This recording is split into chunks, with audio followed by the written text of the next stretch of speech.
उत्तर प्रदेश के पहाड़ी इलाके भीमनगर में कई दिनों से भयानक मूसलाधार बारिश हो रही थी। काले घने बादलों ने जैसे पूरे गांव को निगल लिया था। रघुवीर की पुरानी कच्ची झोपड़ी की छत से लगातार पानी टपक रहा था और पूरा फर्श ठंडे कीचड़ में बदल चुका था।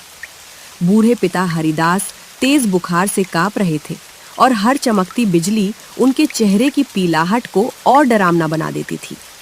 हे भगवान, ये कैसा प्रकोप है। छत का वो कोना भी अब धंसने लगा है। बाबूजी का शरीर तो आग की तरह तप रहा है। घर में अन्न का एक दाना नहीं बचा है। अगर यही हाल रहा तो हम इस भयानक बारिश और भूख से कैसे बच पाएंगे। मुझे बहुत घबराहट हो रही है। तू हिम्मत मत हार गौरी। मैं जब तक जिंदा हूं तुम दोनों को कुछ नहीं होने दूंगा। मैं अभी पुरानी बोरी से छत का छेद बंद करता हूं। बाबूजी के लिए मुझे कुछ ना कुछ प्रबंध करना ही होगा, चाहे जो हो जाए। हम हार नहीं मानेंगे। बेटा रघुवीर, मेरे लिए तू अपनी जान जोखिम में मत डाल। ये बारिश जानलेवा है। मेरा समय अब पूरा हो गया है। तू गौरी को लेकर किसी सुरक्षित जगह चला जा।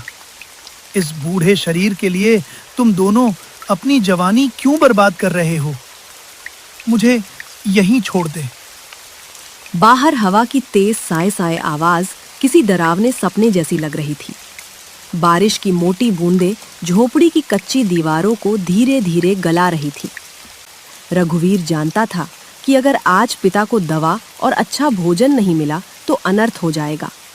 उसने एक फटी हुई पुरानी बोरी ओढ़ी और अपने निर्दयी सेठ के पास जाने का एक कठोर निर्णय लिया। बाबूजी, आप कैसी बातें कर रहे हैं? आप ही तो हमारा इकलौता सहारा है। मैं अभी अपने मालिक जगत राम जी के पास जाता हूं। मैंने उनके खेतों में सालों पसीना बहाया है।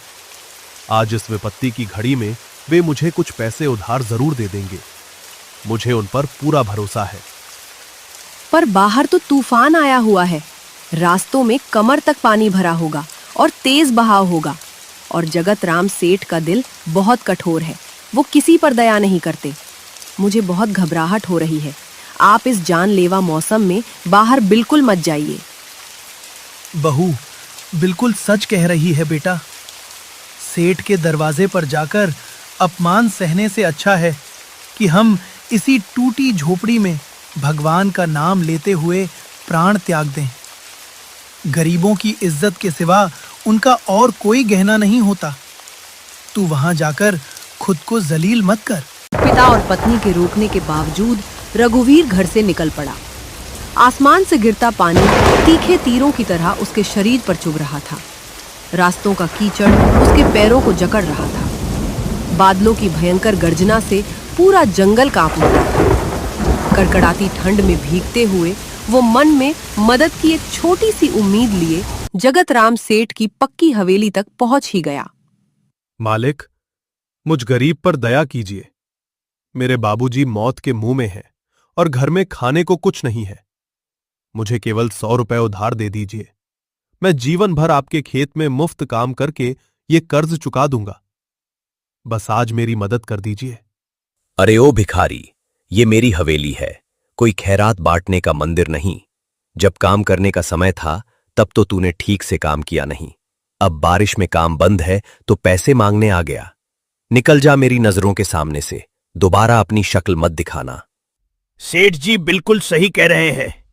तुम जैसे मजदूरों की यही आदत होती है। काम धाम कुछ करना नहीं, बस उधार मांगने चले आते हो। जाओ यहां से। हवेली का साफ बरामदा अपने गंदे कीचड़ वाले पैरों से खराब मत करो। भागो यहां से तुरंत। जगत राम के कठोर शब्दों ने रघुवीर के दिल पर गहरे घाव कर दिए। हवेली के बाहर होकर वो मूसलाधार बारिश में भीगता रहा और उसके आंसू बारिश के पानी में मिलकर बहने लगे। आसमान में फिर एक जोरदार बिजली चमकी। उसने सोचा कि शायद उसकी सगी बहन सरोज, जिसकी शादी एक अमीर घर में हुई है, इस मुश्किल वक्त में अपने भाई का साथ जरूर देगी। सेठ तो बेगाना था, पर बहन तो मेरे अपने खून की है। बचपन में मैंने उसे भूखे रहकर भी खाना खिलाया है। उसका पति विजय शायद मुझे खाली हाथ ना लौटाए। मुझे बाबूजी की जान बचाने के लिए ये आखिरी कोशिश करनी ही होगी। मैं वहां जरूर जाऊंगा। रघुवीर वहां से अपने बहन के घर की तरफ चल पड़ता है। अरे सुनिए, बाहर इतनी तेज बारिश में कोई दरवाजा खटखटा रहा है। ऐसा लग रहा है जैसे मेरा भाई रघुवीर आया है। उसकी आवाज सुनकर मुझे बहुत चिंता हो रही है। वो जरूर किसी बड़ी मुसीबत में होगा। मैं जाकर तुरंत दरवाजा खोलती हूँ। रुक जाओ, कोई जरूरत नहीं है दरवाजा खोलने की। वो जरूर फिर से पैसे मांगने आया होगा। तुम्हारे मायके वाले हमेशा हमारी नाक में दम करके रखते हैं। मैं खुद जाकर उस भिखारी को हमेशा के लिए सबक सिखाता हूँ, ताकि वो दोबारा यहाँ ना आए। विजय ने झटके से दरवाजा खोला। सामने रघुवीर कीचड़ में सना, ठंड से बुरी तरह कांपता हुआ खड़ा था। पर विजय की नफरत भरी आंखों ने उसकी सारी उम्मीदों पर बर्फ का ठंडा पानी डाल दिया। जीजा जी, मुझे माफ कर दीजिए जो मैं इस मौसम में आया। बाबूजी की हालत बहुत खराब है। उनका बुखार उतर नहीं रहा है। बहन कहाँ है? मुझे बस थोड़े से रुपयों की मदद चाहिए। मैं पाई पाई लौटा दूंगा। कृपया मुझ गरीब पर थोड़ी सी दया कर दीजिए। तुम्हारी हिम्मत कैसे हुई मेरे साफ सुथरे घर के सामने आकर खड़े होने की? तुम जैसे लोग कभी किसी का कर्ज नहीं चुका सकते। मेरी पत्नी से मिलने की कोई जरूरत नहीं है। वो तुम जैसे कंगालों से कोई रिश्ता नहीं रखना चाहती। निकल जाओ यहाँ से। भैया, मुझे माफ कर दो। मैं इस घर में अपनी मर्जी से 1 रुपया भी नहीं दे सकती। इनकी मर्जी के बिना मैं कुछ नहीं कर सकती। तुम यहाँ से चले जाओ भैया, वरना ये तुम्हें और बेइज्जत करेंगे। भगवान ही अब तुम्हारी मदद करेगा। सगी बहन के घर से दुत्कारे जाने के बाद रघुवीर पूरी तरह टूट गया। उसके पैर भारी हो गए थे और वो बेसुध सा बारिश के बीच कच्ची पगडंडियों पर चल रहा था। तेज आंधी पेड़ों को उखाड़ फेंकने पर आमादा थी। हर तरफ सिर्फ पानी का सैलाब था। निराशा के गहरे बादलों ने उसके मन को पूरी तरह घेर लिया था। वो खाली हाथ अपनी झोपड़ी में लौट आया। आप आ गए।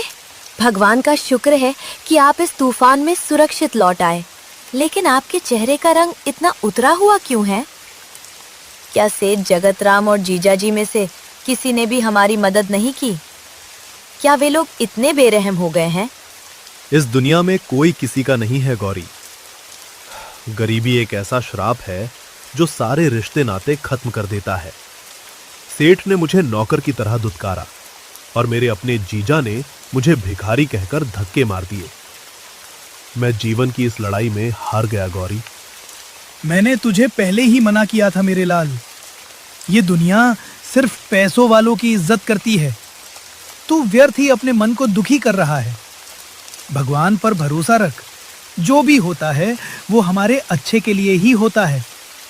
अब सब भगवान के भरोसे है। अगले कई दिनों तक बारिश रुकने का नाम ही नहीं ले रही थी।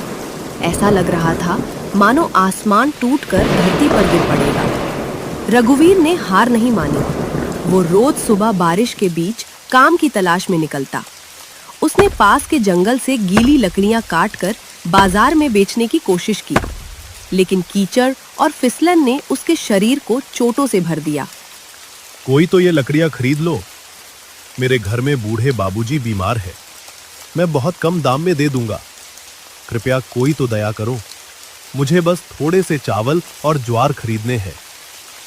क्या कोई भी इस गरीब की पुकार सुनने वाला नहीं है? अरे पागल हो गया है क्या?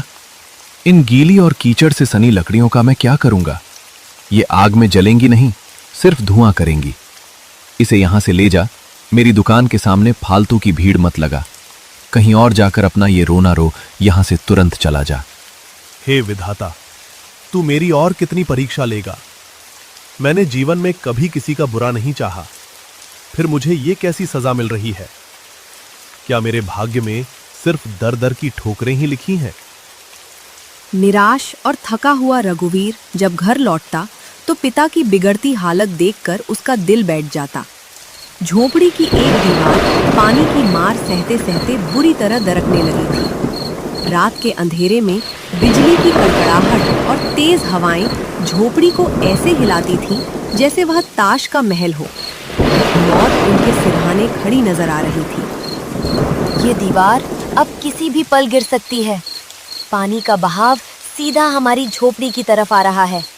आप जल्दी से वो मोटा वाला लकड़ी का लट्ठा लेकर आइए, वरना हम सब इसी मलबे के नीचे दबकर मर जाएंगे।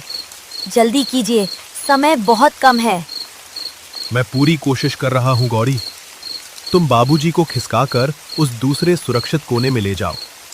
मैं अपनी जान दे दूंगा, लेकिन इस दीवार को गिरने नहीं दूंगा। हे भगवान, थोड़ी देर के लिए इस बारिश को रोक दे, हम पर थोड़ी सी कृपा कर दे। बच्चों, मुझे छोड़कर तुम दोनों बाहर निकल जाओ। ये दीवार अब ज्यादा देर नहीं टिकेगी। मेरे बुढ़ापे के कारण तुम दोनों की जान खतरे में पड़ गई है। मुझे यही मरने दो, मेरी यही नियति है। तुम दोनों अपनी जान बचा लो, यही मेरी अंतिम इच्छा है।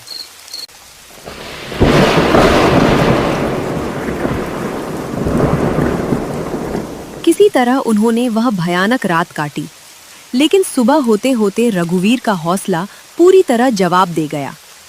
घर में बर्तन खाली थे, चूल्हा कई दिनों से जला नहीं था और पिता अचेत अवस्था में थे। बाहर का मौसम और भी ज्यादा खौफनाक हो चुका था। बाढ़ का पानी गांव की सीमाओं को पार करने लगा था। रघुवीर का मन भारी हो गया और वो बाहर निकल गया। आप इस तूफानी बारिश में कहाँ जा रहे हैं?